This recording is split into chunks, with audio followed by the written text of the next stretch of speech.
All right, so who's lying here? Joining me now with reaction to all of this is Sestak's opponent in the November Senate election, former GOP Congressman Pat Toomey. Congressman, good to see you. Thanks for being here. Thanks or should I say Senator? Well, not yet. All right, the White House lawyers looked at it. This is nothing to worry about here. Oh, well, I beg to differ on that. And as I've suggested, you know, Joe Sestak and I fundamentally disagree on just about every policy issue of the day. He's got a 100% voting record with Nancy Pelosi, supports the whole big leftward lurch agenda. That's what we ought to be talking about, but this has become a big distraction. So I think he ought to come clean, clear the air, be forthcoming. All right, I read your statement from yesterday. It sounded benign to me. And you said he should come clean. We should talk about the issues that matter. And I thought it would be, if it was my opponent, I think I'd be a little stronger. I think I'd say one of the two is lying.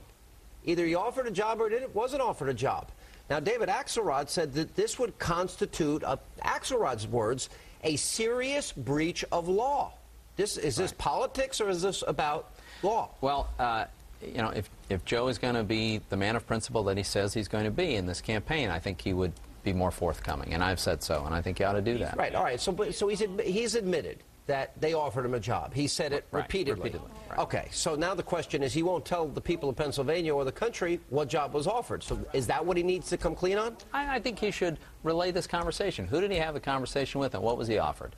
And then let the chips fall where they fall. If a crime was committed, then we ought to know that, and we ought to pursue that. And if it doesn't rise to that level because of the nature of the conversation, okay, then we can put this all behind us and focus on the important issues we ought to be focused on. If, in fact, what Sestak is saying is true, and they offered him a job, a high-ranking job, to get out of this primary, you know, you've been reading all about it. I'm sure you're following more closely than anybody. Do you see any legal issues?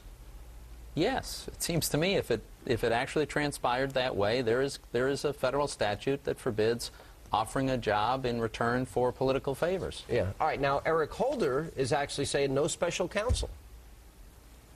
Well, you know, they're making it hard to get to the bottom of this, aren't they? Well, they're refusing to appoint a special counsel. Darrell Issa is asking for one in this particular case. Do you think at some point they're going to have to come clean, or does Robert Gibbs get to do his dance for another, 5 months? You know, I think it's looking increasingly like there's something that they're trying to hide, and if they would come clean on this, I think we'd all be better off. And so hopefully that's what will happen, but I'm not sure what it'll take, Sean. All right, we're going to get into the actual legal aspect of this. Do you think it would be possible, and I guess this is speculation on your part, that a high-ranking member of the Obama administration would be able to make an offer for a high-profile job to get Sestak out of the race without the president's approval? Is that possible? You know, it's a good question. I don't know. I don't know how they're operating within the White House. I don't know what sort of chain of command they're following. You know, I don't know. But it's a legitimate question. Are we getting to the point, what did the president know and when did he know it? If he knew anything about it, but apparently somebody at the White House did. They've acknowledged that a conversation occurred. All right, let's talk a little bit about some of the differences. Pennsylvania, always a hard state for a Republican statewide to win. Why do you think that you have such a good shot this year? The polls have shown that you've done, so far, you've been doing pretty well. We're doing great, Sean, and the fact is most Pennsylvanians understand that the federal government has gone off the tracks here. Way too much spending, huge growth in government, you know, serial bailouts of failing companies, nationalizing whole industries, unprecedented deficits and debt, cap and trade, card check, government-run health care. And Joe Sestak supports that entire agenda, and his only criticism of the individual items on that agenda has been when they don't go far enough. That's not where Pennsylvania is. We need to get our fiscal house in order. We've got to get spending under control. We've got to create job growth in the private sector. As a guy who's a small business owner, I know how to do that.